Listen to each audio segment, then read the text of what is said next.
Rajasthan Patrika editorial dictation speed 100 word पर minute. Dictation start होगी 5 seconds में। नामों के तो धीरे धीरे ना।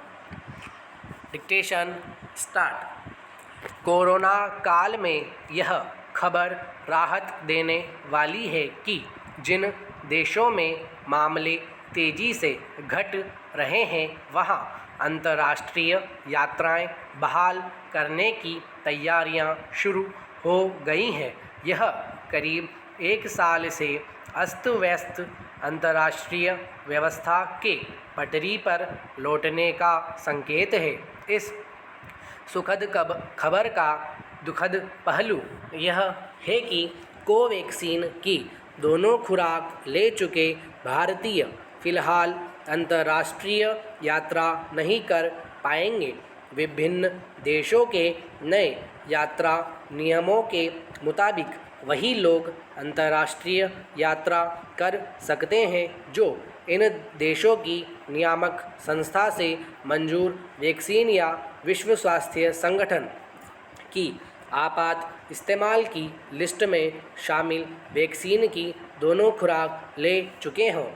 WHO की EUL में Moderna, Pfizer, AstraZeneca, Johnson and Johnson, Sinopharm आदि के साथ सीरम इंस्टीट्यूट की कोविशील्ड भी है, लेकिन कोवैक्सीन को इसमें जगह नहीं मिली है। पेरा अफसोस की बात है कि कोवैक्सीन की निर्माता कंपनी भारत बायोटेक को जो आवश्यक औपचारिकताएं काफ़ी पहले पूरी कर लेनी चाहिए थी, अब तक पूरी नहीं की गई। WHO ने हाल में EUL का हवाला देकर अंतर्राष्ट्रीय यात्रा के बारे में जानकारी साझा की तो भारत बायोटेक के साथ साथ भारत सरकार का ध्यान भी इस तरफ गया। भारत बायोटेक का कहना है कि WHO की EUL में शामिल होने के लिए वह काफ़ी पहले आवेदन कर चुकी है।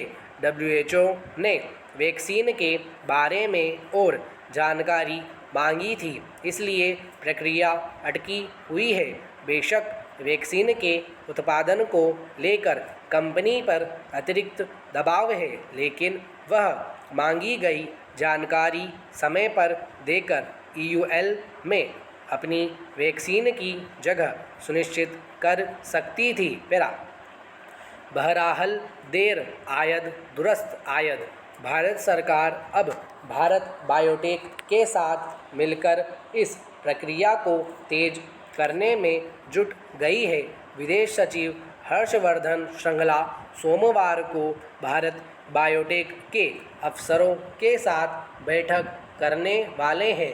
भारत सरकार की चिंता यह है कि कोरोना के खिलाफ ज़्यादा प्रभावी होने के बावजूद देसी कोवैक्सीन को अब तक WHO की EUL में जगह क्यों नहीं मिली।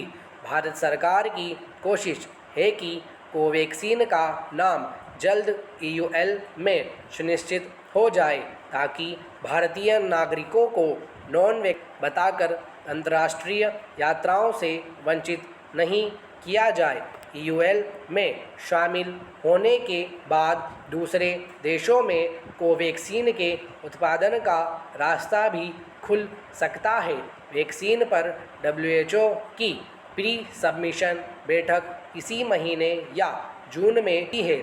इसमें कंपनी के डोजियर की समीक्षा के बाद वैक्सीन को EUL में शामिल करने का फैसला होगा। जाहिर है भारत बायोटेक को काफ़ी जांच परख कर डोजियर तैयार करना होगा। इसमें किसी भी तरह की कमी बेशी से कोवैक्सीन को कुछ और समय के लिए WHO की EUL से दूर रखने का मौका नहीं दिया जाना चाहिए। Para stop.